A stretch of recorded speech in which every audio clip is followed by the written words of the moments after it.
नमस्कार। आज इस वीडियो में हम कुमाऊं का चंद वंश की शुरुआत कर रहे हैं। इससे पहले के वीडियोस में हमने उत्तराखंड पर परमार राजवंश, उत्तराखंड पर गोरखाओं का आक्रमण और उनका शासन, उत्तराखंड पर अंग्रेजों का आक्रमण और उनका शासन, ये हम कंप्लीट पढ़ चुके हैं। और बिना किसी फीस के हमने अपने यूट्यूब चैनल पर जो है लोगों के लिए फ्री में पूरी क्लासेस चलाई हैं बिना किसी फीस से, जिससे कि दूर बैठे हुए गांवों में बैठे हुए लोग जो कि देहरादून या बड़े शहरों में आकर के कोचिंग नहीं कर सकते हैं, उनके लिए हम निशुल्क जो है उत्तराखंड के लिए जो गवर्नमेंट की जो तैयारियां होते उनकी हम तैयारी करा रहे हैं। मगर ये तैयारी, ये हमारी जो मुहिम है, ये ऐसे ही नहीं चलेगी। इसके लिए आपको भी हमें सपोर्ट करना पड़ेगा। इसके लिए हमें आपका जो सपोर्ट है वो ये चाहिए कि आप हमारे चैनल को सब्सक्राइब करें, हमारी वीडियोस को लाइक करें, जितना हो सके उतने हमारी वीडियोस को शेयर करें, जिससे कि जो हमारे वीडियो है, जितने भी लोग शहरों में नहीं आ पा रहे हैं, जो गरीब हैं, उन तक हमारी वीडियोस पहुंच सके और उन्हें इसकी मदद मिल सके। तो यही आपको करना है। आज हम शुरुआत कर रहे हैं उत्तराखंड में कुमाऊं में जो कुमाऊं का हिस्सा था, उसमें जो चंद वंश था, उसके बारे में आज हम बात कर रहे हैं। तो क्या आप तैयार हो? ठीक है। हाँ, आपको कंप्लीट इंस्ट्रक्शन जो यहाँ रखना है, ध्यान आपको देते रहना है। आपके पास नोट्स आ गया है। इसके बाद आपको ये समझना है कि यहीं पर ये टॉपिक आपका क्लियर होना चाहिए, एक एक बात पर हमारी बात होनी चाहिए। ठीक है, कोई दिक्कत तो नहीं है? ठीक है, आराम से दरवाजा करो है। ठीक है, देखो बेटा, आप जानते हैं ये उत्तराखंड का मैप है और उत्तराखंड में जो ये गढ़वाल वाला हिस्सा है, इस हिस्से पर जो वंश शासन कर रहा था उसे हम कहते थे परमार राजवंश। क्या कहते थे बेटा? चलो ये अंदर ही लिख लेते हैं। इसे कहा जाता था परमार राजवंश, है या नहीं? परमार वंश। लेकिन जो कुमाऊं वाले हिस्से पर जो शासन कर रहा था, ये कौन सा हिस्सा है? गढ़वाल वाला हिस्सा। यहाँ कौन शासन कर रहा है? परमार राजवंश। और जो कुमाऊं वाले हिस्से पर शासन कर रहा था, कुमाऊं का जो हिस्सा है, यहाँ जो शासन कर रहा था, जो वंश शासन कर रहा था, उसका नाम है चंद वंश। क्या नाम है बेटा? चंद वंश। परमारों को विस्तृत तरीके से हम पढ़ चुके हैं। जितना भी आगामी परीक्षाओं के लिए महत्वपूर्ण हो सकता है उतना हम कर रहे हैं, है ना, कर चुके हैं। लेकिन आज जो हम चंद वंश शुरू कर रहे हैं, आपको थोड़ा समझना है कि गढ़वाल वाले हिस्से पर परमार राजवंश था, जबकि कुमाऊं वाले हिस्से पर चंद राजवंश था। पढ़ाई की दृष्टि से अगर देखा जाए तो परमार राजवंश से पहले चंद वंश का समय आता है, मगर हमने परमार की शुरुआत की थी, क्योंकि परमार वंश की शुरुआत हुई 888 ईस्वी में और उससे पहले चंद वंश की शुरुआत हो गई थी, है या नहीं? हम उस पर बात कर चुके हैं। तो आइए सबसे पहले शुरुआत करते हैं कि कुमाऊं में चंद वंश आखिर बना कैसे, किस तरीके से चंद डायनेस्टी की कुमाऊं में शुरुआत हुई, क्या क्या हुआ, एक एक घटनाओं पर बात करते हैं। तो आइए जरा आपकी नजर इधर होनी चाहिए, समझे थोड़ा सा चीजों को। चंद वंश का अगर मैं संस्थापक की बात करूं, सबसे पहली लाइन जो मैं कहना चाह रहा हूं कि चंद वंश का जो संस्थापक था, वो संस्थापक दो लोगों के बारे में बात होती है। कई जगह किताबों में इतिहासकारों ने थोहर चंद कहा है। किसको कहा बेटा? थोहर चंद, थोहर चंद लिखा हुआ है। और कई जगह जो है वो सोमचंद लिखा हुआ है। क्या लिखा हुआ बेटा? सोमचंद। लेकिन अगर सही से इतिहास को देखें और बद्रीनाथ पांडे को या एटकिंसन साहब को फॉलो करें, अगर उनके अनुसार चीजों को करें, तो सोमचंद ही पहला शासक है। अब इसके पीछे 36 आर्ग्यूमेंट हो सकते हैं, लेकिन हमें इतना समय नहीं है कि हम आर्ग्यूमेंट में समय बिताएं। इसलिए सीधे सीधे समझना पड़ेगा कि पूरे अगर हम वंशावली को देखें तो उसके अनुसार सोमचंद ही प्रथम शासक होता है। कौन होता है बेटा? सोमचंद। अब कैसे सोमचंद आया, किस तरीके से उसने शासन व्यवस्था संभाली, जरा इस बारे में बात करते हैं। देखो जरा, एक्चुअली जब सोमचंद गढ़वाल की तरफ आया, कुमाऊं की तरफ आया, तो क्यों आया, इसके पीछे भी समझना पड़ेगा। संस्थापक के बारे हमने बात की कि जो संस्थापक था वो कौन था बेटा? सोमचंद। एक्चुअली सोमचंद जो था यहाँ इलाहाबाद में, प्रयागराज, अब आज हम इलाहाबाद कह रहे हैं, तब प्रयागराज हुआ करता था। अब प्रयागराज के निकट एक जगह होती थी झूसी। क्या नाम थे बेटा? झूसी। यहाँ झूसी का एक निवासी था। अब निवासी का कई लोग कहते हैं कि वहां के राजा का भाई था, कई लोग कहते हैं कि वहां का छोटा सा एक शासक था। और झूसी का शासक या छोटी के राजा का जो भाई, उसका नाम है सोमचंद। वो सोमचंद बद्रीनाथ की यात्रा पर आ रहा था। किसकी यात्रा पर? बद्रीनाथ की यात्रा पर। जब वो बद्रीनाथ की यात्रा पर आ रहा था तो रास्ते में चंपावत नजदीक पड़ा उसके, क्योंकि वो चंपावत के रास्ते आ रहा था बद्रीनाथ के उधर। तो वहां चंपावत वाले हिस्से पर जिस शासक का राज्य था उसका नाम था ब्रह्मदेव। क्या नाम था बेटा? ब्रह्मदेव। ये ब्रह्मदेव जो है वो कत्यूरी वंश का शासक है। किस वंश का? कत्यूरी। अब आप सोच रहे होंगे सर कत्यूरी, आप तो हमने बहुत पहले भी पढ़ा हुआ था कत्यूरियों के बारे में अच्छे से। एक्चुअली अगर आप कुमाऊं वाले हिस्से पर जब सोमचंद कुमाऊं आया तो बहुत सारे छोटे छोटे राजाओं का शासन था। एक जगह पर कत्यूरी शासक था, कई जगह खसों का शासन था, अलग अलग जातियों के वहां पे राज कर रहे थे लोग। कई जगह रावत राजा, वो भी खस राजा ही थे, उनका भी शासन वहां पर था। अलग अलग राजाओं के शासन थे छोटे छोटे हिस्से पर, लेकिन बड़े हिस्से पर जिसका शासन था वो था ब्रह्मदेव। आप समझे कि नहीं? किसका शासन था? ब्रह्मदेव। अब ये ब्रह्मदेव जो ये झूसी का व्यक्ति था सोमचंद, जब ये कुमाऊं के रास्ते आ रहा था तो रास्ते में ब्रह्मदेव का राज्य पड़ा और उसकी मुलाकात राजा ब्रह्मदेव से। ब्रह्मदेव सोमचंद से इतना ज्यादा प्रभावित हुआ कि उन्होंने अपनी बेटी रमा का विवाह, नाम क्या था ब्रह्मदेव की बेटी? रमा। उन्होंने अपनी बेटी रमा का जो विवाह था वो सोमचंद से करा दिया। एक एक बात समझ रहे हो कि नहीं? किससे करवा दिया? सोमचंद से करवा दिया। अब इस सोमचंद से विवाह कराया और उसके बाद चंपावत के हिस्से में कई लोग कहते हैं कि 15 बीघा, अलग अलग इतिहासकार है, 15 बीघा जमीन उन्होंने किसको दे दी? सोमचंद को दहेज के रूप में दी। बस इसी 15 बीघा जमीन के इर्द गिर्द सोमचंद ने जो है वहीं रहना शुरू कर दिया और वहीं 15 बीघा की जमीन जो कि चंपावत नगर जो आज का है उसी के नजदीक हुआ करती थी, और वहां पे उन्होंने अपना एक किला बनाया। सोमचंद ने क्या बनाया? एक किला बनाया, और इस किला का नाम था राजबुंगा का किला। क्या नाम था बेटा? राजबुंगा का किला। एक उन्होंने किला बनाया और वहां पर जो है वो राज करने लग गया। कौन? सोमचंद। मगर सोमचंद ने जब वहां पे राज करना शुरू किया तो सबसे पहले उन्होंने चंद्रवंश की शुरुआत की, स्थापना की, और वो उन्होंने की 700 ईस्वी में। कब की? अब आपको आलतू फालतू किसी बहस में नहीं जाना, सीधे समझो। चंद्रवंश की स्थापना सोमचंद ने 700 ईस्वी में की और चंपावत के नजदीक, चंपावती में समझ लो आप, चंपावत में राजबुंगा का किला बनाया और वहीं शासन करने लग गया। कौन? सोमचंद। क्लियर हुई कि नहीं? यानी अगर देखा जाए तो चंद्रवंश की जो किला था वो राजबुंगा था, समझे कि नहीं? और स्थापना भी 700 ईस्वी में, समझना जरा। और सोमचंद ने अपनी राजधानी, जहां किला था वहीं राजधानी बनाया, यानी राजधानी बनी चंपावत। कौन सी बनी राजधानी?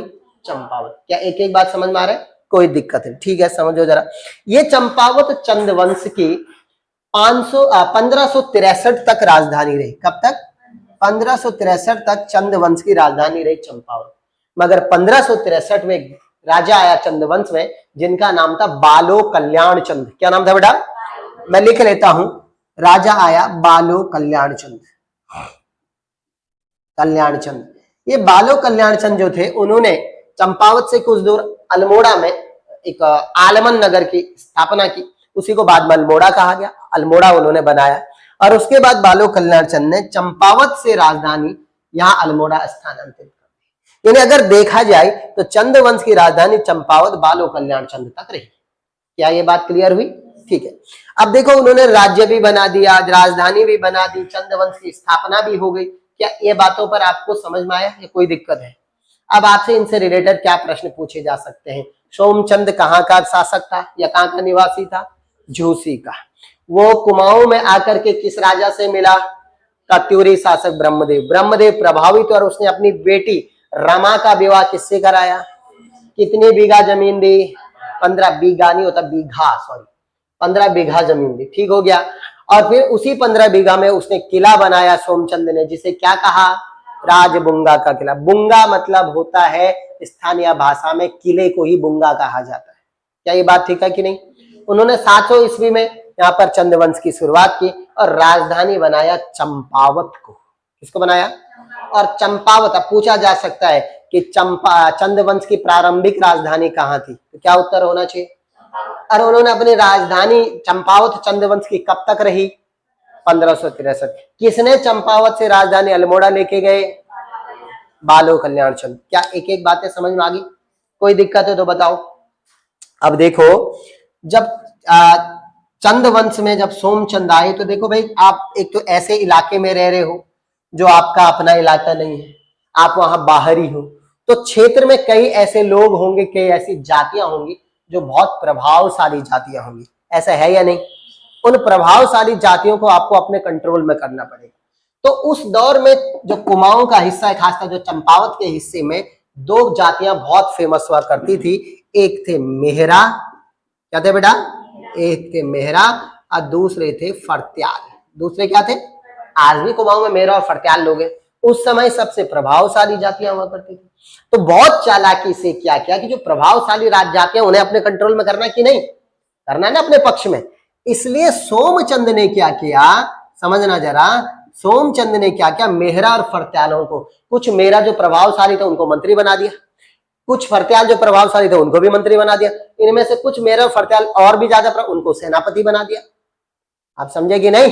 तो मेहरा और फरत्यालों को कुछ को मंत्री बनाया और कुछ को सेनापति बना करके अपने पक्ष में कर दिया। ये सबसे पहला काम किया किसने बेटा, सोमचंद ने। एक एक बात समझ रहे हो, कोई समस्या है? ठीक है।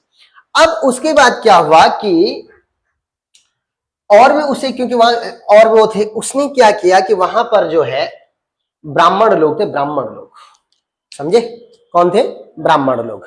अब ब्राह्मण में अलग अलग जातियों के ब्राह्मण थे, तो उन सभी ब्राह्मणों को राजकीय सेवा में नियुक्त किया गया और उन्हें नाम दिया गया चौथानी ब्राह्मण। क्या नाम दिया गया बेटा, चौथानी ब्राह्मण।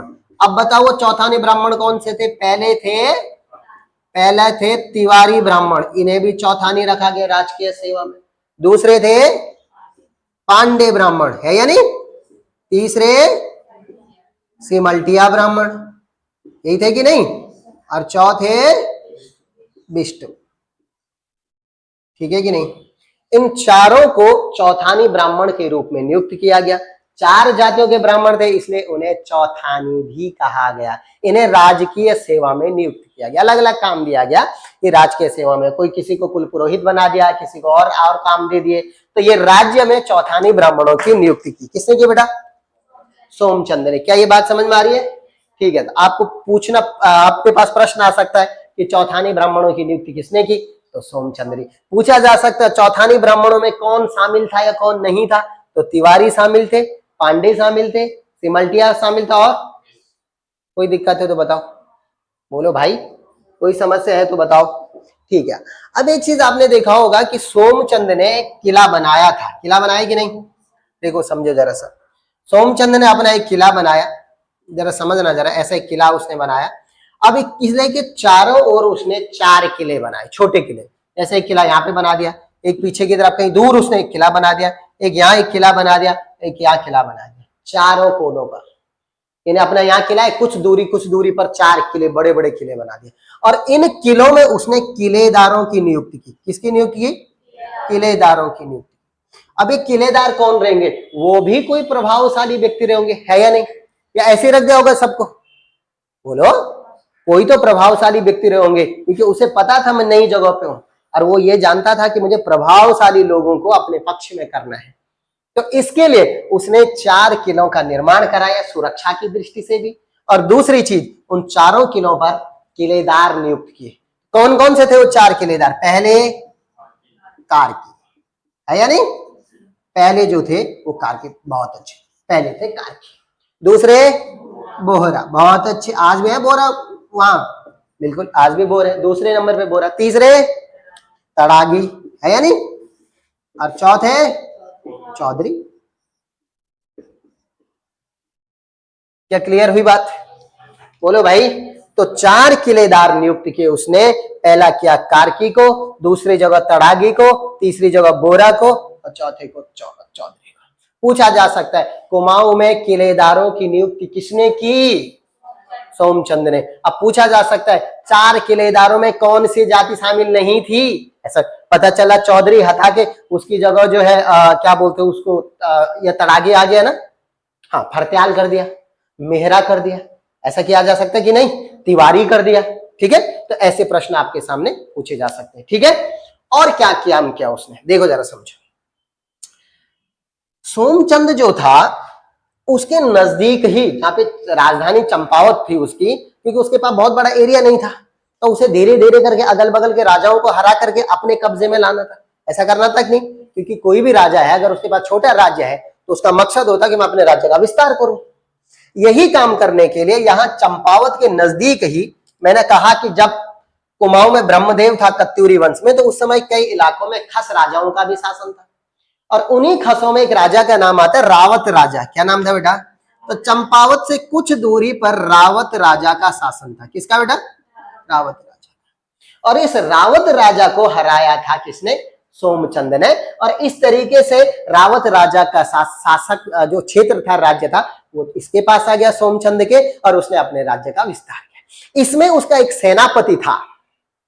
किसका? इस युद्ध में रावत राजा को हराने में सोमचंद का एक सेनापति था जिसका नाम था तालू तड़ागी। क्या नाम था बेटा? ये क्या था सोमचंद का? हाँ, सेनापति, और नाम था तालू तड़ागी। इसने बहुत ही महत्वपूर्ण भूमिका निभाई थी इस युद्ध में। एक एक बात क्लियर हो रही? कोई दिक्कत तो नहीं है? अच्छा, अब अगला पॉइंट समझे जरा सा। और क्या काम किया इसने? सोमचंद ने क्या किया कि जितने भी अपने इलाके में गांव थे, सुनना जरा, बहुत इंपॉर्टेंट है, उसने अपने शासन को गांवों तक फैलाया है। और गांवों में, गांव जितने भी बड़े बड़े गांव थे, उसने वहां पंचों की नियुक्ति की। किसकी नियुक्ति बेटा? पंचों की नियुक्ति की। और जो पंच होते थे वो होते थे 5, 4 से 5 होते थे, लेकिन हो गए 5 होते थे। 5 पंचों की नियुक्ति। और इन पंचों का हेड जो होता था उसे आज हम सरपंच कहते थे, मगर उस जमाने में उसे कहा जाता था बूढ़ा या फिर सयाना। यानी अगर देखा जाए तो गांवों तक उसने शासन फैलाने का काम किया उस जमाने में। सोचो आप, इसीलिए उत्तराखंड में पंचायती राज की शुरुआत करने का श्रेय जिसको जाता है वो शासक है। समझे कि नहीं? अब पूछा जाएगा उत्तराखंड में पंचायती राज व्यवस्था की शुरुआत किसने की? बोलो भाई, सोमचंद ने। क्लियर हुआ? कोई दिक्कत है? तो यही था सोमचंद, जिसके बारे में आपके सामने हमने बात रखी, और मुझे विश्वास है आपको समझ में आ गया। आ गया कि नहीं? बोलो। ओके, अगर मैं सोमचंद का समय पीरियड देखूं, जो कि मैं पहले बात करनी चाहिए थी, अभी बता देता हूं। अगर मैं सोमचंद का समय पीरियड देखो बेटा, एक सेकंड, सोमचंद का समय पीरियड देखो तो वो है 700 ईस्वी से लेकर के और 721 ईस्वी, ये समय है सोमचंद। ठीक है कि नहीं? सोमचंद के बाद जो राजा आया उसका नाम था आत्मचंद। क्या नाम था बेटा? आत्मचंद। इसका समय पीरियड 721 से लेकर के 740 ईस्वी। कोई बड़ा काम नहीं किया, तो उसके बारे में पढ़ना भी क्या जब कोई बड़ा काम नहीं किया। ठीक। आत्मचंद के बाद जो राजा आया उसका नाम था पूर्णचंद। बहुत अच्छे, शाबाश, पूर्णचंद। और पूर्णचंद का अगर समय देखा जाए तो 740 से लेकर के 758 ईस्वी। नाम ही पूर्ण था, काम तो कुछ किए नहीं बड़े वाले। नाम तो पूर्ण था लेकिन कोई बड़ा काम नहीं किया, इसलिए इसके बारे में भी हमें पढ़ना इतना महत्वपूर्ण नहीं है। और अब जो राजा आ रहा है अगला, उसका नाम है इंद्रचंद। क्या नाम है बेटा? बहुत तगड़ा राजा था, घमंडी राजा था बिल्कुल। और इंद्रचंद का अगर मैं समय पीरियड देखो तो 758 से लेकर के और 788 ईस्वी का जो समय था वो आता है राजा इंद्रचंद का। कब से लेके कब तक? 758 से 788 ईस्वी। अभी तक क्या क्या पढ़ा, क्योंकि मैं मिटाने वाला हूं। सोमचंद को पढ़ चुके हैं। सोमचंद के समय पीरियड 700 से 721 ईस्वी। उसके बाद दूसरे राजा आत्मचंद 721 से, फिर आए पूर्णचंद 740 से 758। और उसके बाद क्योंकि इन दोनों ने कोई बड़ा काम नहीं किया तो हमने उसको शामिल नहीं किया।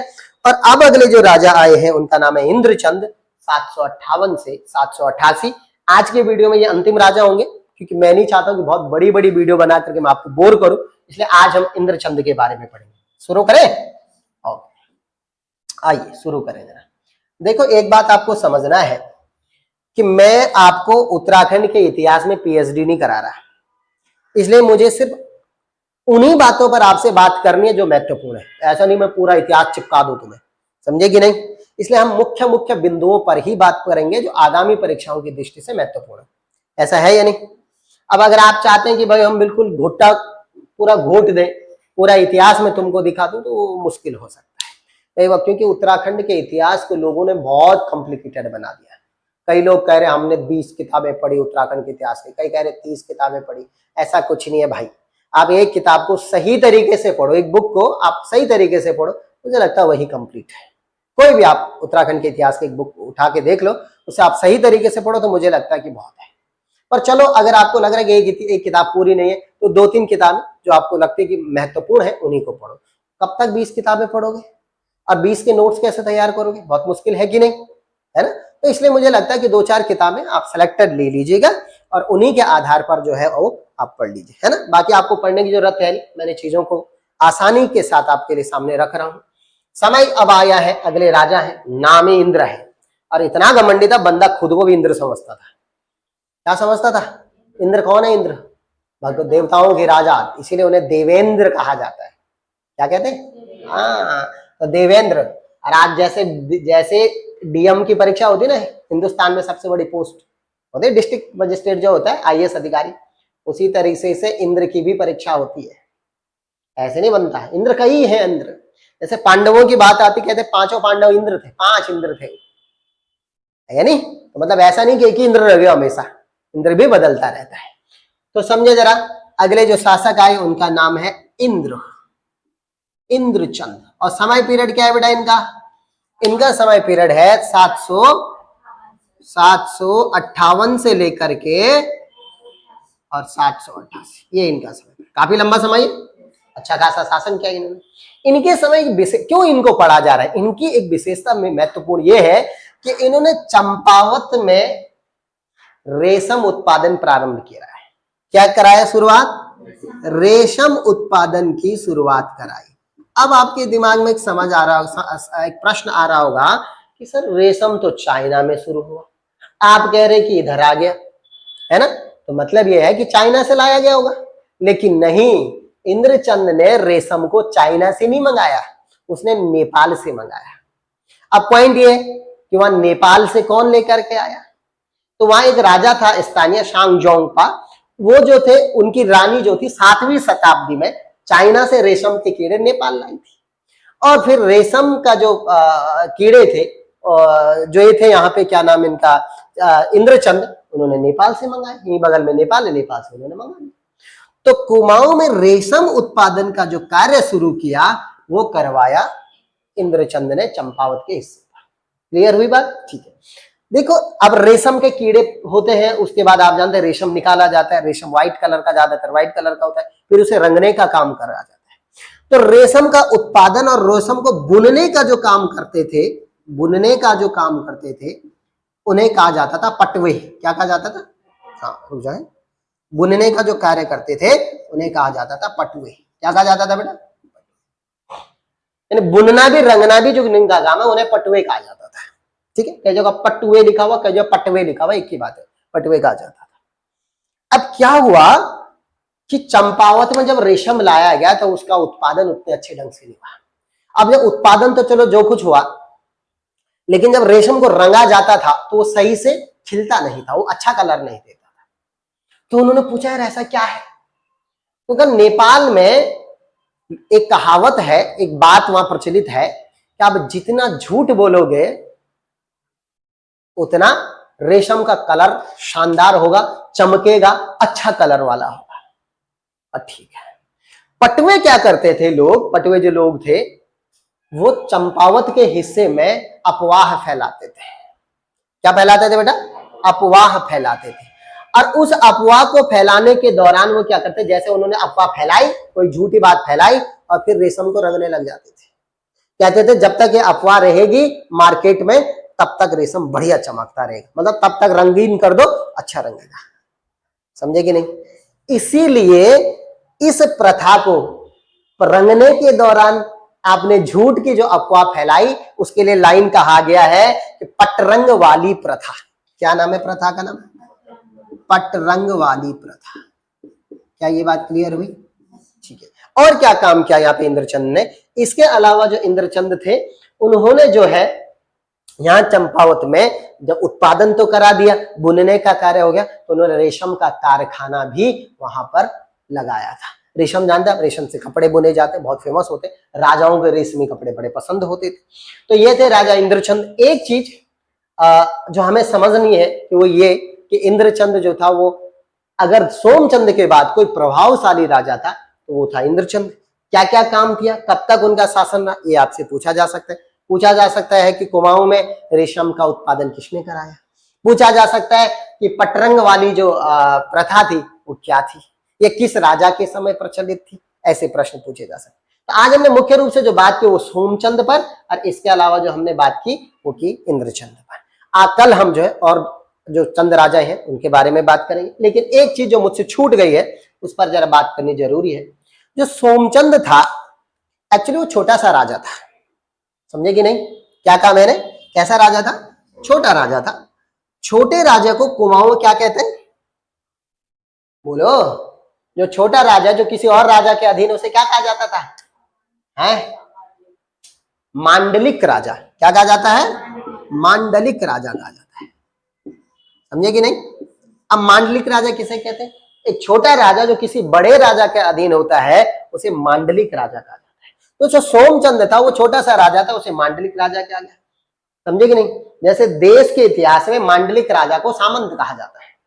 अब पॉइंट ये कि सर आप कह रहे कि किसी और राजा के अधीन, तो किसके अधीन था ये? तो यहाँ पे डोटी में एक शासक था जिसका नाम था जयमल।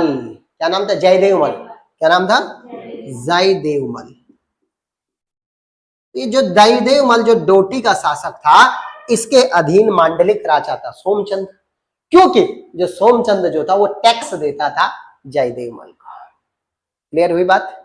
आज जो है हमने कुमाऊं के चंद्रवंश पर जितना हम कर सकते थे अपने बेस्ट से बेस्ट हमने वो दिया।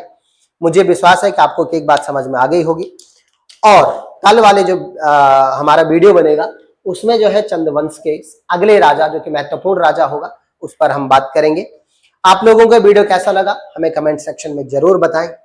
हाँ, अगर अभी तक भी आपने हमारे चैनल को सब्सक्राइब नहीं किया तो कर ले, और जितना हो सके हमारे चैनल को जो वीडियोस है उन्हें शेयर करें, और जितना हो सके उतना लाइक करें। बहुत बहुत धन्यवाद।